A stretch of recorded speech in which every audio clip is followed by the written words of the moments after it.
28 मई को जो हुआ वह आप सबने देखा। पुलिस ने हम लोगों के साथ क्या व्यवहार किया, हमें कितनी बर्बरता से गिरफ्तार किया। हम शांतिपूर्ण आंदोलन कर रहे थे। हमारे आंदोलन की जगह को भी पुलिस ने तहस नहस कर हमसे छीन लिया और अगले दिन गंभीर मामलों में हमारे ऊपर ही एफआईआर दर्ज कर दी गई। क्या महिला पहलवानों ने अपने साथ हुए यौन उत्पीड़न के लिए न्याय मांगकर कोई अपराध कर दिया है? पुलिस और तंत्र हमारे साथ अपराधियों जैसा व्यवहार कर रही है, जबकि उत्पीड़क खुली सभाओं में हमारे ऊपर फप्तियां कस रहा है। टीवी पर महिला पहलवानों को असहज कर देने वाली अपनी घटनाओं को कबूल करके उनको ठहाकों में तब्दील कर दे रहा है। यहाँ तक कि पास्को एक्ट को बदलवाने की बात सरेआम कह रहा है। हम महिला पहलवान अंदर से इतना ऐसा महसूस कर रही हैं कि इस देश में हमारा कुछ बचा नहीं है। हमें वे पल याद आ रहे हैं जब हमने ओलंपिक वर्ल्ड चैंपियनशिप में मेडल जीते थे। अब लग रहा है कि क्यों जीते थे। क्या इसलिए जीते थे कि तंत्र हमारे साथ ऐसा घटिया व्यवहार करे, हमें घसीटे और फिर हमें ही अपराधी बना दे? कल पूरा दिन हमारी कई महिला पहलवान खेतों में छिपती फिरी हैं। तंत्र को पकड़ना उत्पीड़क को चाहिए था, लेकिन वह पीड़ित महिलाओं को उनका धरना खत्म करवाने, उन्हें तोड़ने और डराने में लगा हुआ है। अब लग रहा है कि हमारे गले में सजे इन मेडलों का कोई मतलब नहीं रह गया है। इनको लौटाने की सोचने भर से हमें मौत लग रही थी, लेकिन अपने आत्मसम्मान के साथ समझौता करके भी क्या जीना? यह सवाल आया कि किसे लौटाए। हमारी राष्ट्रपति को, जो खुद एक महिला हैं। मन ने ना कहा, क्योंकि वह हमसे सिर्फ 2 किलोमीटर बैठी सिर्फ देखती रही, लेकिन कुछ भी बोली नहीं।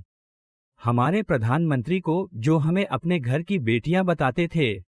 मन नहीं माना, क्योंकि उन्होंने एक बार भी अपने घर की बेटियों की बुद्ध नहीं ली, बल्कि नई संसद के उद्घाटन में हमारे उत्पीड़क को बुलाया और वह तेज सफेदी वाली चमकदार कपड़ों में फोटो खींचवा रहा था। उसकी सफेदी हमें चुभ रही थी, मानो कह रही हो कि मैं ही तंत्र हूं। इस चमकदार तंत्र में हमारी जगह कहाँ है? भारत के बेटियों की जगह कहाँ है? क्या हम सिर्फ नारे बनकर या सत्ता में आने भर का एजेंडा बनकर रह गई हैं? ये मेडल अब हमें नहीं चाहिए, क्योंकि इन्हें पहनाकर हमें मुखौटा बनाकर सिर्फ अपना प्रचार करता है यह तेज सफेदी वाला तंत्र, और फिर हमारा शोषण करता है। हम उस शोषण के खिलाफ बोले तो हमें जेल में डालने की तैयारी कर लेता है। इन मंडलों को हम गंगा में बहाने जा रहे हैं, क्योंकि वह गंगा माँ है। जितना पवित्र हम गंगा को मानते हैं, उतनी ही पवित्रता से हमने मेहनत कर इन मेडलों को हासिल किया था। ये मेडल सारे देश के लिए ही पवित्र हैं, और पवित्र मेडल को रखने की सही जगह पवित्र माँ गंगा ही हो सकती है, न कि हमें मुखौटा बना फायदा लेने के बाद हमारे उत्पीड़क के साथ खड़ा हो जाने वाला हमारा अपवित्र तंत्र। मेडल हमारी जान है, हमारी आत्मा है। इनके गंगा में बह जाने के बाद हमारे जीने का भी कोई मतलब रह नहीं जाएगा। इसलिए हम इंडिया गेट पर आमरण अनशन पर बैठ जाएंगे। इंडिया गेट हमारे उन शहीदों की जगह है जिन्होंने देश के लिए अपनी देह त्याग दी।